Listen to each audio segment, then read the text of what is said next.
Welcome back to the channel, everyone. It's been a long time since I reviewed a car. I loved this car so much, so I thought, why shouldn't we make a video on this car?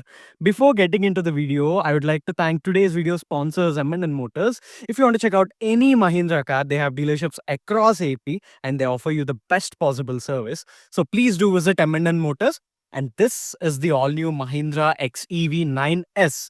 You can call it the 7-seater variant of the 9E or even the electric variant of the 7XO. You can call it either ways. It's a very comfortable, very practical, and very powerful car. Let's get into the video without any delay. So, guys, this is the key of the car. This is the exact same key which we saw in the BE6 and even in the 9E. All the Mahindra EVs are going to get the same key from now on. So, in the front aspect, we have the new Mahindra EV logo, and that thing illuminates whenever we unlock the car. I'm damn sure that you can't see that. And we have a continuous DRL treatment up front, and the front end kind of looks similar to the 9E, of course. And we have an all LED headlamp setup, and we have Mahindra badging over here, lot of attention to detail. And this DRL thing doubles up as the indicator whenever we unlock the car.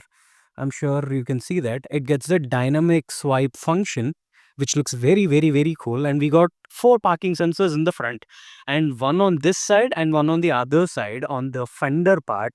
And we have 235/60R 18-inch wheels in the front. And the thing is, alloy design is kind of okay. Almost all the EVs are getting the same or similar alloys in the market. They say that these alloys are aerodynamically more efficient than what we usually see, but I'm not sure if that's true. Somehow they look cool for some people, and this car has got 205 mm of ground clearance, so there's no issue whatsoever in Indian roads. And you can see the NFC symbol over here, which means you can unlock the car with your phone. You don't need this key, you don't need to carry the key wherever you go. We have 360-degree parking cameras on both the ORVMs. Even the rear tire size is same as the front one. It's 235/60 R18. These arches can accommodate 19-inch low profiles, which would look better. Somehow I feel the car is looking a bit undersized because it's a big car. Even 18 inch is not very small, but somehow I just feel that. So we have another parking sensor over here, if you can see that. And coming to the rear aspect, pardon me for that, the car is a bit dirty. It was very clean yesterday. So let me quickly open the boot of the car. Uh, Boot as such is not very big. It can only accommodate this home charger. This comes standard with the car with across all variants. But if you want a wall mounted charger, you need to opt it some C11 charger. So if you want more legroom or more boot space, you can just fold these seats. Of course, the rear seats are a bit reclined so that this thing won't fold completely. And we have a light over here and some regular boot stuff, nothing interesting over there. I'll not specify any numbers because you can even Google the numbers if you want. So let me unlock the car so that we can open the charging socket. As you can see, this is the charging socket, nothing special in that. But this thing is special, right? It shows you the charging. Almost all the EVs get this. Almost all the premium EVs get this. Car has some 40% of charge. So you can see 4 lines glow over there. And this is the coolest thing. It tells you exactly, how much charging means what. So nice attention to detail. You can open this from inside as well. Of course, exactly similar on this side as well. Nothing special. Let me show you guys the rear seat of the car. Ignore my camera bag, tripods and all that stuff. So we get ventilated seats in the rear as well. And you get proper ISOFIX child seat mounts. And this is the coolest thing. You get a proper 65 volts Type-C charger on both the sides. And this is where you can put your phone. The phone is very stable over there. And the seat back is scooped out to give you more leg room or knee room. So let me get into the car first. As you can see, for my height, the legroom is adequate. But if I want more legroom, I have boss mode, so we can operate seats from here. That only gets for the co-passenger side, nothing on the driver's side. So that is a cool thing. If you want to improve the legroom over here, you can just push the seat ahead. You can do both the entire seat as well as the backrest. So that is kind of cool. And of course, we have a massive panoramic sunroof. And in spite of having a sunroof, headroom is not compromised as such. So let me shut the door. Harman Kardon badging on the tweeter over here. This is the speaker. This is the tweeter. Sound system of this car is amazing. And we have a manual sunblind. Of course, expected at this price point. And it kind of feels premium. It definitely feels premium when you sit inside the car. No denying that fact. So basically, if you sit here and look at the cabin, it definitely feels premium. We have those huge three triple screens, and the steering, of course, looks cool. It's a two-spoke steering wheel. And when you look up, you have this massive panoramic sunroof. Over here, we have AC vents. I wish they were AC controls as well, but you have a cubby hole over here, which even doubles up as a wireless charging pad, which is a very cool thing. And you have absolutely flat bottom over here. So three people are kind of comfortable, but it is absolutely spacious and comfortable only when there is two people in it. You have a proper center armrest, and it's a 40-20-40 split seat, so you can fold one part of it in order to carry more luggage. And of course, both the rear seats or the middle row seats get ventilated function, and you get almost equal treatment apart from this boss mode. If you're on this side, if you're on left side in the middle row, only then you're going to get this boss mode functions. So the sound system is of course crazy. You have massive panoramic sunroof, plenty of airbags, plenty of safety features. Let me quickly get into the driving seat of the car and I'll show you the most interesting stuff of this car. So we don't need the key. NFC is enough to open the car. Over here we have regular controls, but the power window switches are kind of revised. And the best part is this car gets a welcome function. If you can see that, the moment I open the door, the driver's seat goes back to welcome you. Of course, steering is not electrically adjustable, so it won't go inside. Over here, we have controls for the HUD, heads-up display, traction control, hill descent control, and all that stuff. And this is to open the charging socket of the car. So even both the front seats get heated function or ventilated function. There's no heating as such. We don't need seat heating in India, of course. So once I sit, this thing goes front. And over here, as you can see, we have three memory settings for the driver's seat. You have proper electrically adjustable seats on both the front seats. That is absolutely cool. And the best part of this car is the entire console and this welcome function. As you can see, that display is not kind of clearly legible from the driver's side. It is turned on right now. AC is making a lot of noise. Let me shut the AC. In order to turn the AC off, I need to press AC button over here. Then this, it is kind of rocket science. Not very simple as such. So as you can see, once I turn the car on, you can see the Mahindra EV logo illuminating over here. It's got plenty of airbags, as I said, and fantastic Harman Kardon sound system. So over here, we have the instrument cluster. I have reduced the brightness of the cluster because it is too bright for me. And as you can see, it's got a lot of features, plenty of information over here. And based on the driving mode, this thing changes. The layout of the cluster changes. Now it is in range mode. If I change it into range mode, the color changes. It is in everyday mode. You can see the purple color, and in the race mode, it turns into red. So now it's showing the battery consumption, power flow, and we have three trip meters, trip A, trip B, and the current trip that starts right when you start the car and that ends when you stop the car. Everything over here is soft touch, leather finish over here, and soft touch materials on the door. Absolutely premium finish. And over here we have a camera, if you can see that. And the clarity of the camera is not so bad as such. As you can see, let me quickly show you. There are multiple features in the infotainment system. So let me get into media, and then we have selfie. If you can see that, that is the selfie camera of the car. It is not crystal clear, but it's fine. It's not very ugly as such. So coming to the center console, we have these functions over here. This is for the hazard light. This is for the 360-degree parking camera, auto park function, and this is the parking sensors. And this is to turn off the ADAS of the car.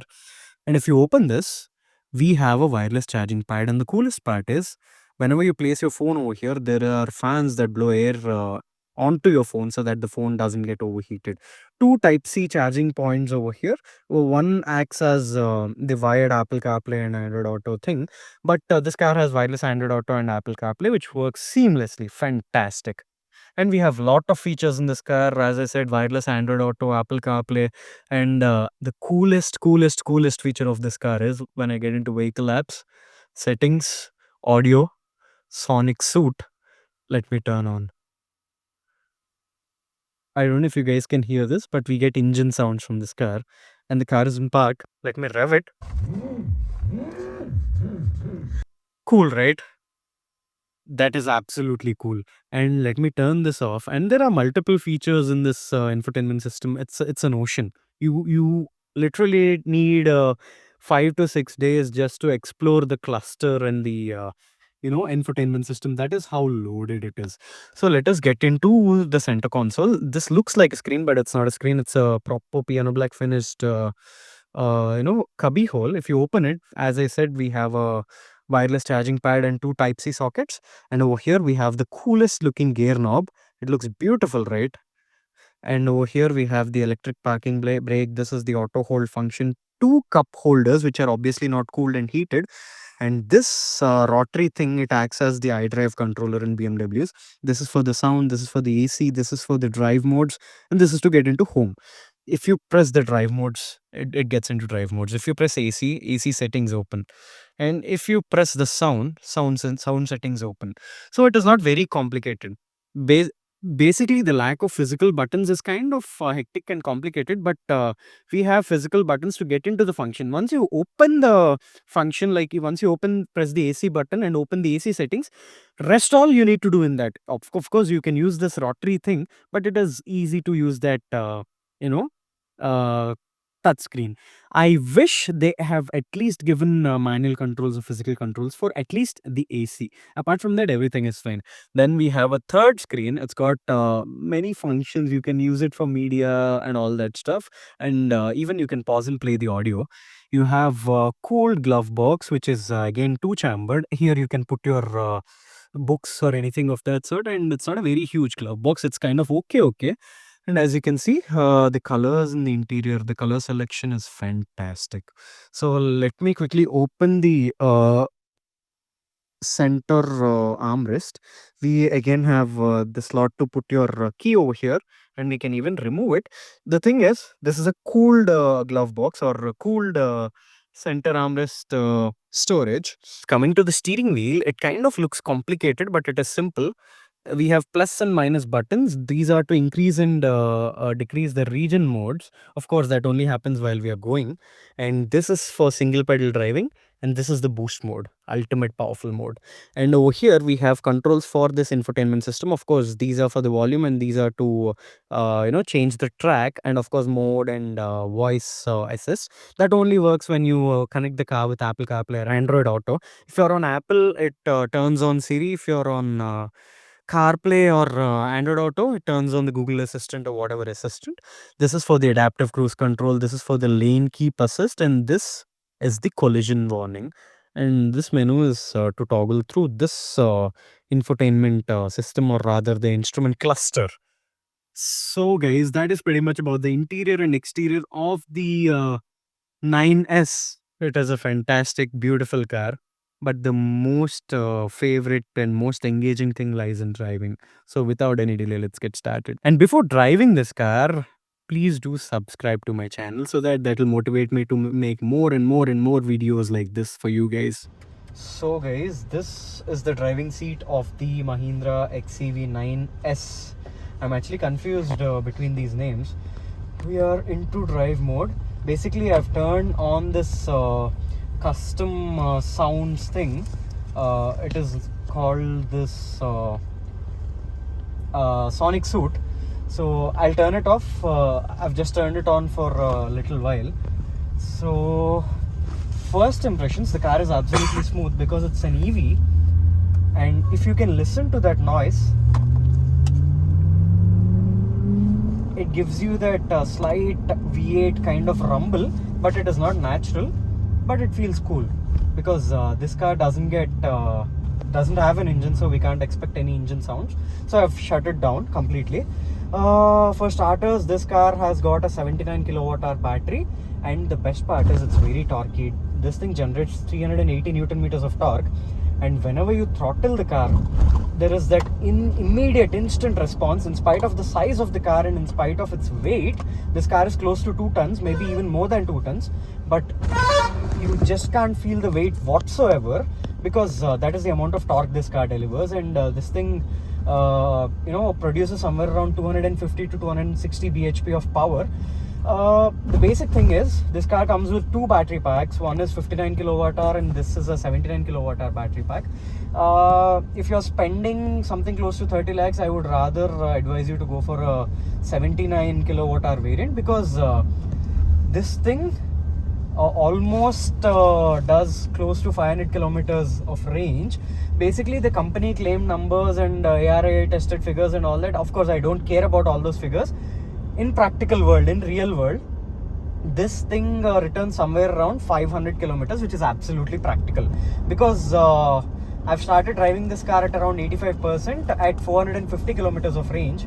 I have driven close to 209 kilometers already, and now we still have 148 kilometers of range, which is 350 on 80% charge approximately, because I've been driving it damn aggressively. The average I'm getting right now is 5.1 kilometers per kilowatt hour. But if you drive it carefully, you can extract anywhere between 7.5 to 8 kilowatt hours if you drive it extremely carefully in proper conditions. So coming to the driving feel of this car, of course it's an EV, so you just can't feel anything. The thing is, it's very silent. Mahindra does these acoustic glasses, so all you can hear is loud horns. Apart from that, you just can't hear anything. You get at most privacy in terms of sound. As you can see, that's a very loud horn, but you can only hear a little bit of it. So as I said, my favorite part of this car is this boost mode. It's got this something known as boost mode. No matter in which driving mode you are in, even in range mode or normal mode or in the most powerful power mode, boost mode functions. So what it actually does is, whenever you press that boost button, it gives you that instant boost which feels like a DRS in F1 cars. So I am currently driving in range mode. Let me switch to the power mode. I'll take a U-turn and then I'll switch to power mode, so that race mode, so that you guys can experience the proper full potential 380 Newton meters of torque of this car. So before that, according to the drive mode, of course the steering feel changes. Steering picks a little bit of heft in higher driving modes like the race mode. Of course, if you can see that, before it was kind of very light, but now it's a little bit heavy, and the throttle response shows immediate difference. I will throttle the car once we take a proper U-turn. Turning radius of this car is not very wide as such, so it's an easy car to drive even in the city. It feels very long, feels very huge, but in the city as well, this car feels kind of easy to drive. It's not a very tough car to drive as such. So guys, I'm going to launch the car. We are in sport mode, the race mode, full throttle. As you can see, the torque is literally mind-numbing, and if I press the boost button, we get that excess torque from the engine. The car is very stable. It's a tall car. It stands at around 205 millimeters of ground clearance, but the car feels very stable. That is the amount of stability this suspension offers. The thing is, it's not very soft, it's not very stiff. It is somewhere in between, perfectly calibrated for Indian roads. And I think I've used the boost mode. I don't get any more boost. Yeah, boost is still working. So the thing is, this car has got 3 region modes, 1, 2 and 3. In third most region mode, it pretty much functions as a single pedal car. So I've turned off the region because I'm not driving it in a range oriented way. Let me switch back to the range mode, because power mode is too aggressive for Indian roads. Even in range mode, we get enough torque, but it is not as mind-numbing as what we get in race mode. So guys, I think this is pretty much about the driving feel of the XEV 9S. This car has got 3 driving modes. Of course, the most basic is range, and we have a normal mode, and then we have a race mode, which I've just demonstrated to you guys. It's a fantastic car to drive. It's a very comfortable, very fast car, and it's very practical as well because this has got 3 rows, and of course middle row has got ample amount of legroom, knee room and headroom, as I've shown you in the walk around part of the video. So that is it for today's video, guys. Hope you like it. If you like the video, give it a thumbs up and don't forget to subscribe to my channel. See you in the next video real soon. Until then, this is Vikram signing off.